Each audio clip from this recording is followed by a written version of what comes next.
Hi, I'm Patrick Gotimer with Virginia Purple, and I'm here today with Schuyler LaClair to talk about Week 9 of the 2013 NFL season.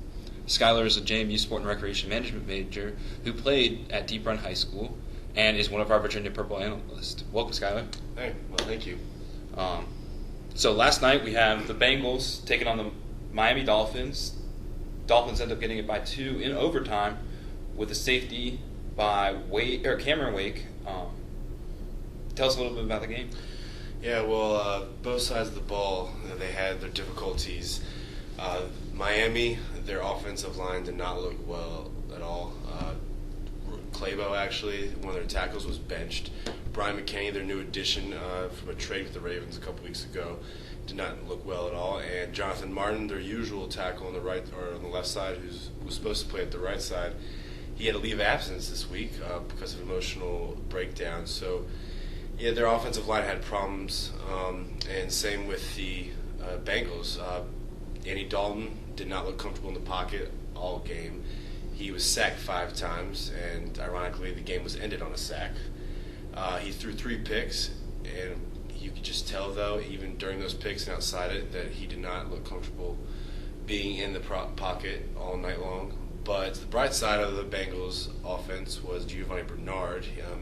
He had a great play in the game for about 35 yards, where he basically ran 100 yards to get that touchdown. He is looking like a great pick this year in the draft for them, and I think he's going to be a stud for them in the future.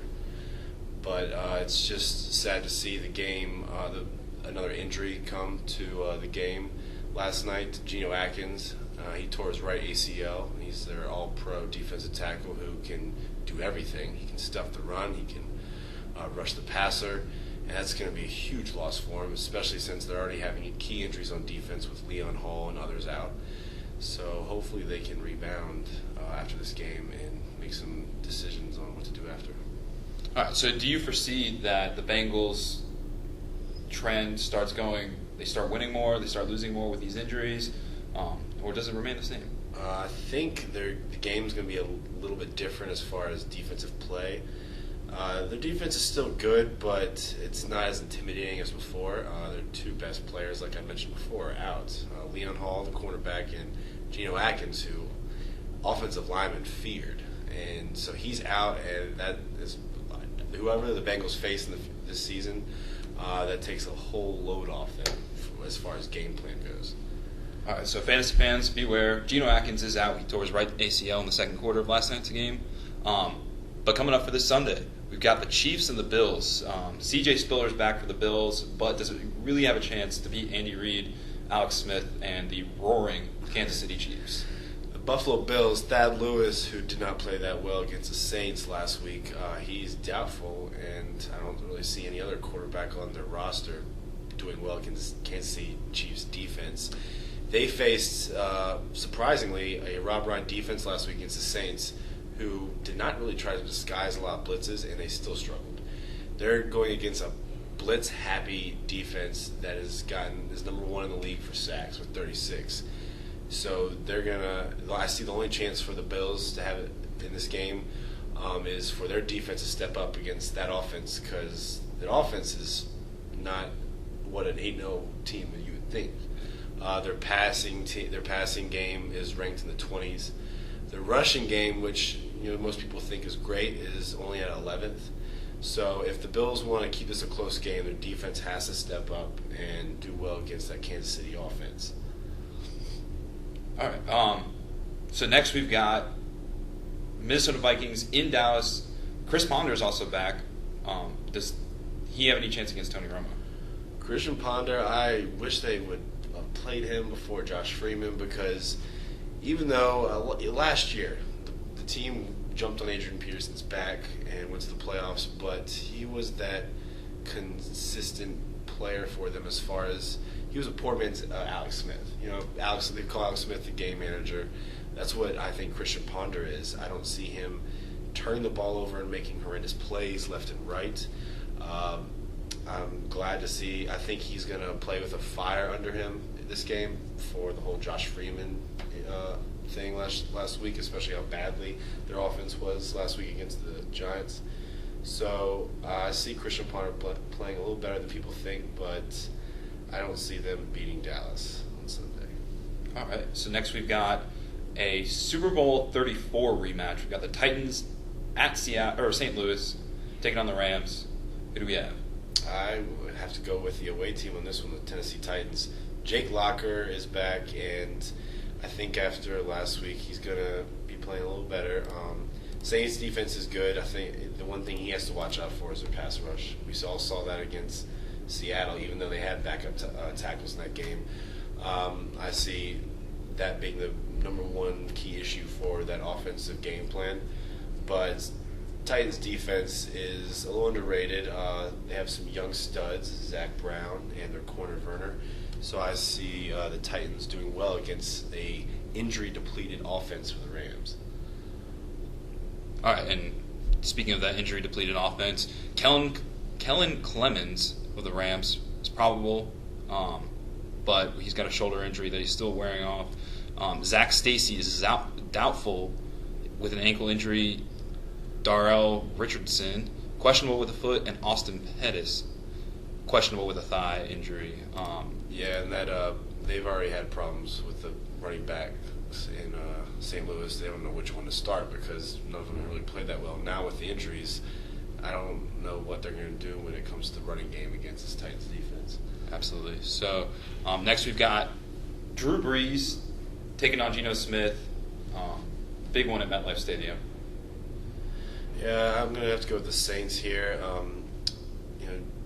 The Jets, they do have a good chance. Their front seven needs to get pressure and in Drew Brees' face, and they need to figure out how to shut down the tight end Jimmy Graham.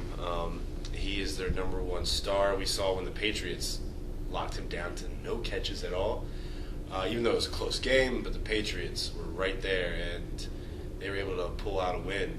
So the Jets need to figure out a game plan against Jimmy Graham.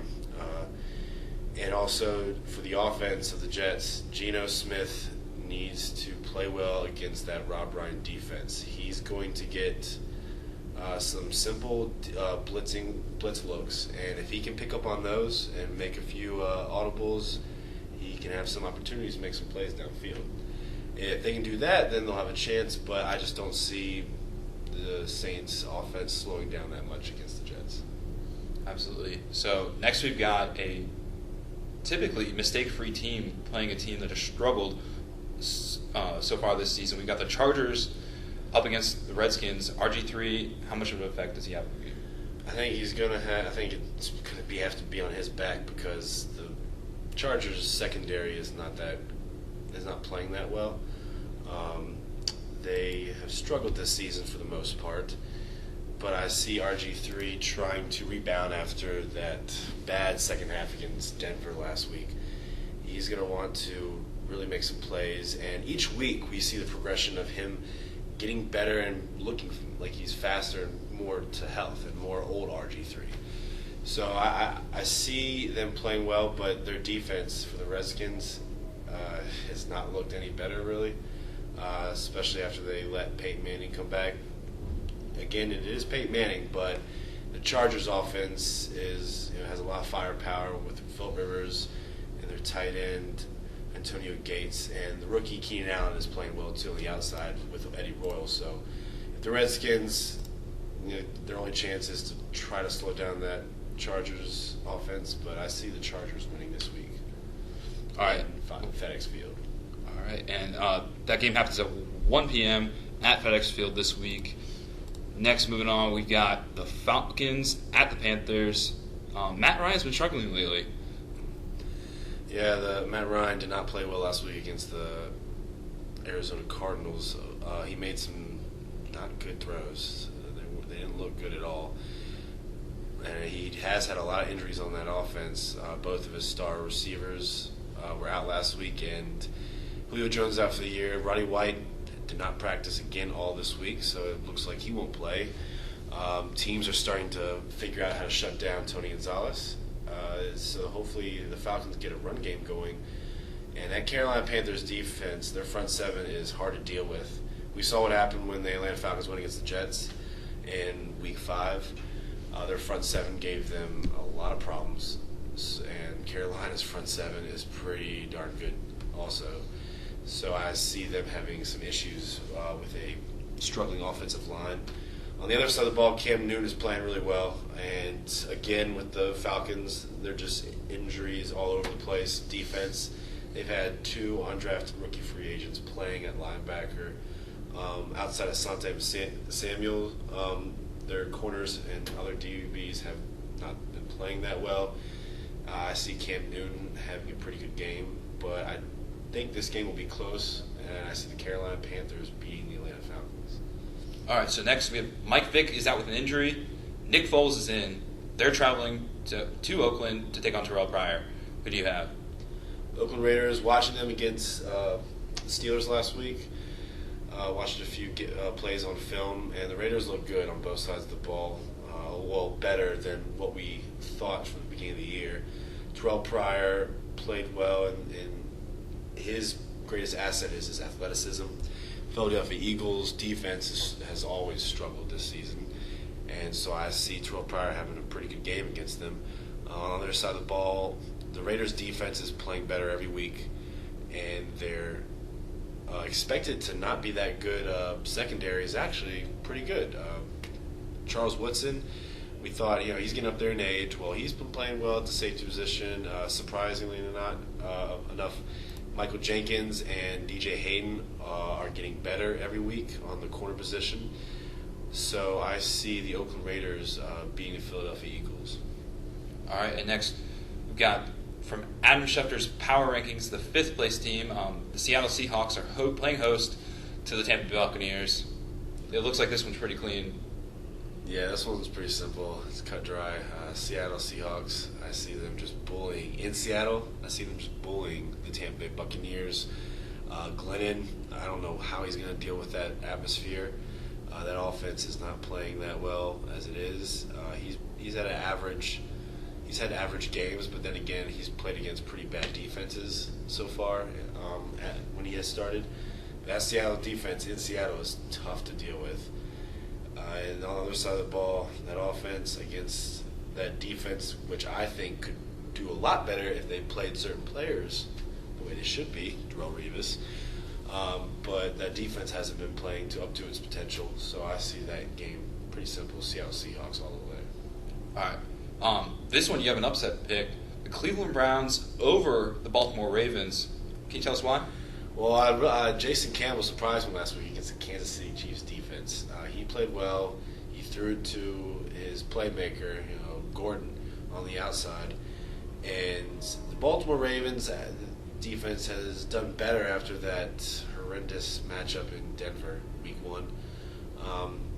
They've been playing well, but division games are always tough. And the last one in Baltimore earlier this season was a low-scoring game.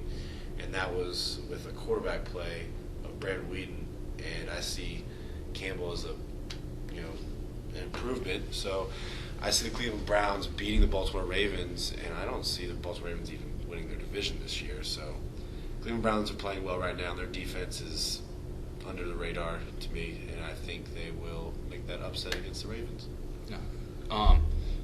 We've got Tom Brady putting it together this week. In my opinion, this is a game I look forward to every year. The New England Patriots in Gillette versus the Pittsburgh Steelers. Who do you have?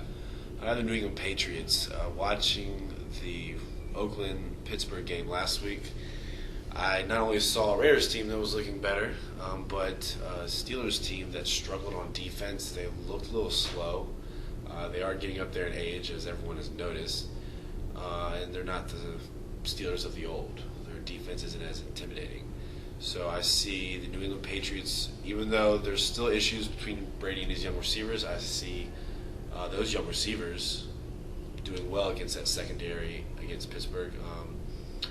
And I see Tom Brady having an average night. I mean, he is going to get pressured all over the place by Dick LeBeau's defense, but I think they will pull out a win in Foxborough. All right. Does Ben Roethlisberger's condition, he's getting a little up there in age, does his condition play any factor into this game? Don't really think so. Even with the injuries on New England's defense, I think they're still playing pretty well. They're actually a big reason why they are winning right now, because their offense has been struggling a few games in the season. I see Ben Roethlisberger with that line and that run game not doing too well against them. He needs to find his playmaker, Antonio Brown, and Heath Miller. So if he can't do that, I don't see them having a good night against the Patriots. All right. And we've got our Sunday night matchup, the Indianapolis Colts at the Houston Texans. I think I know which one you have. Yeah. Go ahead and let everybody else know. I'm a Colts fan, but I see them winning just because of a few key reasons. One is Houston Texans, both their running backs are hurt or have been dealing with injuries this week. And I just see the rookie Casey Keenum not doing too well against that Colts defense, who has just shocked everyone. That secondary is tough. They showed it against Denver a couple weeks ago, and I think that the Houston offense is going to struggle. The big key of the game is how Andrew Luck's going to do without Reggie Wayne. He said that they're going to be fine. The receivers are going to do their job, but we have to see it to believe it. And so it should be very interesting to see that Colts offense first time in a while without their head receiver, Reggie Wayne. All right, and Reggie Wayne out with a knee injury for the rest of the season. But Monday night, we got a huge rivalry matchup. Chicago Bears in Green Bay taking on the Packers. I see this surprisingly being a close game and high scoring a little bit from around the 25 to 35 range. The Chicago Bears, even though Cutler's out for the year, the veteran McCown is, he's smart. He's been a backup and he started over his years in the NFL. I think he will distribute the ball well to his playmakers. Matt Forte, Brandon Marshall, and the rising star Alshon Jeffrey. I think he will surprise people in that game, especially with Packers defense, which has struggled this year. But the Packers offense, Aaron Rodgers will be Aaron Rodgers, but they will run the ball surprisingly well because the interior defensive line of the Bears is just struggling because of injuries. Both their starting defensive tackles, Henry Melton and Stephen Pugh, are out for the year with injuries, and so I don't see the Bears defense being the same as it always is against that Packers offense. All right, so if there was one game that you had to pay attention to this week, which one do you take? That's a good question. There's my upset pick, the Baltimore Ravens at the Cleveland Browns.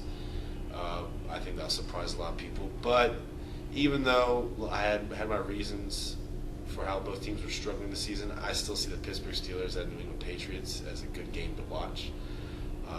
That matchup's always great. Dick LeBeau, his defense against Tom Brady. Who's going to win that chess matchup? So. All right. Well, thank you for coming in, Schuyler. That's all we have for episode 2 of Virginia Purple. We'll see you next time. I'm Patrick Gotimer, signing off. Thank you.